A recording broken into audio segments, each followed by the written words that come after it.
प्रसाद यादव को सीट नहीं मिलती है तो बहुत बड़ी बात है।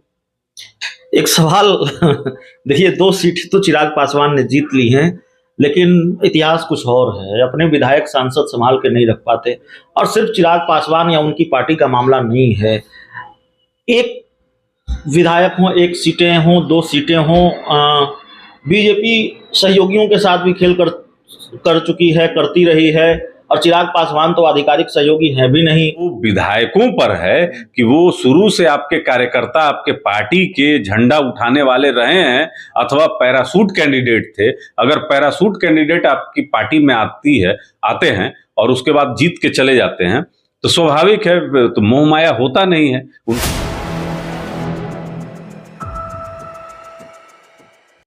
नमस्कार, आप देख रहे हैं 4 PM बिहार और मैं हूं अभिषेक मिश्रा। बिहार में कई चुनाव हुए, उपचुनाव हुए, विधान परिषद के चुनाव हुए और इन चुनावों में एक अदद सीट के लिए तरस रहे चिराग पासवान का सूखा नागालैंड में जाकर खत्म हुआ है। वहां से अच्छी खबर आई है। नागालैंड के विधानसभा चुनाव में 2 सीटें मिली हैं। महागठबंधन के लिए वहां का गणित ठीक ठाक नहीं रहा। खूब कोशिश की तेजस्वी यादव ने, अपने मंत्रियों को लगाया, बड़े बड़े नेताओं को लगाया, फिर भी 1 सीट भी आरजेडी नहीं जीत पाई। जेडीयू 1 सीट कब्जा करने में कामयाब रही है। इसका मतलब क्या है? महागठबंधन को जो नुकसान हुआ नागालैंड में, चिराग पासवान को जो फायदा हुआ नागालैंड में, उसका क्या असर बिहार की राजनीति पर होगा? किस तरह की संजीवनी है चिराग के लिए 2 सीटें नागालैंड की, और कितना बड़ा नुकसान है महागठबंधन के लिए, नीतीश कुमार और आरजेडी के लिए? हमारे साथ राजनीतिक विश्लेषक चंदन सिंह हैं। चंदन जी, सवाल आप समझ गए। 2 सीटें, खूब पटना में जश्न मना, पटाखा उटाखा छूटा। ये 2 सीटों का मतलब क्या है, उसका क्या असर होना है? सबसे पहले चिराग की पार्टी, लोक जनशक्ति पार्टी रामविलास की बात ही करते हैं। 2 सीटें जो जीती है नागालैंड में। देखिए, किसी भी पार्टी के लिए लोकतंत्र में चुनाव, कोई भी पार्टी जीतने के लिए लड़ती है। अभिषेक जी, आपको याद होगा कि उपचुनाव में कुशेश्वर स्थान और तारापुर में लोक जनशक्ति पार्टी रामविलास, उस समय हेलीकॉप्टर छाप सिंबल मिला था, उस पर लड़ा गया था और जीत नहीं मिली थी तो निराशा थी। लेकिन वहीं नागालैंड में ये 2 सीटें जीतना बहुत बड़ी बात है। और सबसे बड़ा चीज है कि देखिए, जब आप लड़ते हैं और जिससे आपका गठबंधन होना है, या एक जनता में एक मैसेज चला गया है कि आपके गठबंधन के सहयोगी भारतीय जनता पार्टी है, तो जनता में एक मैसेज चला जाता है और बहुत अच्छा साइन है, गुड साइन है। लोक जनशक्ति पार्टी रामविलास के लिए ये खुशखबरी है। और वहीं जहां नीतीश कुमार जी को 1 सीट मिलकर रह जाती है, जहां तेजस्वी प्रसाद यादव को सीट नहीं मिलती है, तो बहुत बड़ी बात है। एक सवाल देखिए, 2 सीट तो चिराग पासवान ने जीत ली हैं, लेकिन इतिहास कुछ और है। अपने विधायक सांसद संभाल के नहीं रख पाते।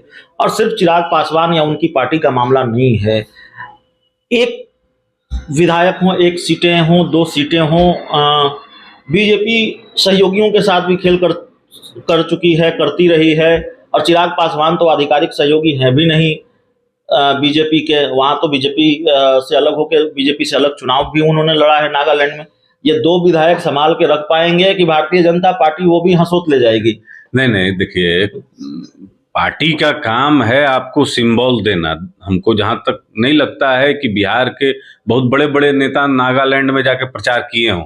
ऐसा हमने नहीं देखा है किसी प्रचार के। ना तेजस्वी प्रसाद यादव को देखा, ना ललन सिंह तो गए थे, ना नीतीश कुमार जी को देखा, और ना ही चिराग पासवान जी को देखा।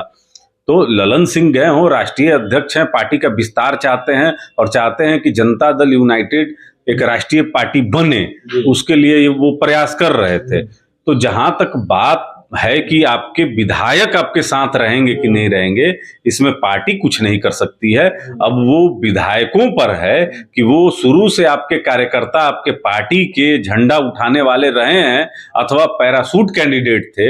अगर पैरासूट कैंडिडेट आपकी पार्टी में आते हैं और उसके बाद जीत के चले जाते हैं तो स्वाभाविक है, तो मोह माया होता नहीं है। उनको तो जहां सत्ता मिलेगा, जहां पावर मिलेगा, जहां चॉकलेट मिलेगा, वहां चले जाएंगे। तो इससे कोई दिक्कत नहीं है। पार्टी का काम जो होता है वह चिराग पासवान जी ने सिंबल देकर किया है। बाकी वो प्रत्याशी अगर इनके साथ नहीं रहे तो इसमें गलती चिराग पासवान की नहीं होगी। एक और सवाल है, बिहार में विधान परिषद की कई सीटों पर चुनाव होने हैं, 4 सीटों पर एक पर उपचुनाव होना है, मेरी जानकारी अगर ठीक ठाक हो तो।